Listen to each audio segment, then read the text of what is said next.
സ്വർഗത്തിൽ പോകുന്നവരുടെ 11 അടയാളങ്ങൾ. 1. ദുനിയാവിൽ അഡ്ജസ്റ്റ് ചെയ്ത് ജീവിക്കുകയും ആഖിറത്തിന് വേണ്ടി ആഗ്രഹിക്കുകയും ചെയ്യുന്നവർ. 2. ഇബാദത്തുകൾ ചെയ്യാൻ താല്പര്യമുള്ളവർ, അതിൽ ഖുർആൻ പാരായണം ചെയ്യാൻ കൂടുതൽ ഇഷ്ടമുള്ളവർ. 3. ആവശ്യമില്ലാത്ത കാര്യത്തിൽ സംസാരിക്കാത്തവർ. 4. 5 വക്ത് നിസ്കാരം കൃത്യനിഷ്ഠതയോടെ നിർവഹിക്കുന്നവർ. 5. ചെറിയ തെറ്റുകളിൽ നിന്നും വലിയ തെറ്റുകളിൽ നിന്നും ഒരുപോലെ മാറി നിൽക്കുന്നവർ. മ്യൂസിക് കേൾക്കുക, ഔറത്ത് മറയ്ക്കാതെ നടക്കുക, മോശമായി സംസാരിക്കുക തുടങ്ങിയ തെറ്റുകളെ നിസ്സാരമായി കാണാതിരിക്കുക.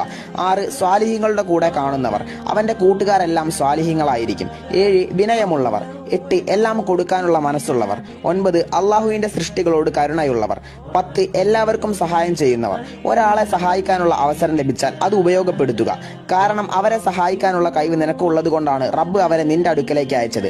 അപ്പോൾ ചെറിയ കാരണങ്ങൾ പറഞ്ഞ് അവരെ ഒഴിവാക്കാതെ അത് ചെയ്തു കൊടുക്കാൻ ശ്രമിക്കുക. 11. സ്വന്തം മരണത്തെക്കുറിച്ച് കൂടുതലായി ഓർക്കുന്നവർ. സ്വർഗത്തിൽ പോകുന്നവർ തന്റെ മരണത്തെക്കുറിച്ച് കൂടുതലായി ഓർക്കുന്നവരാകുന്നു.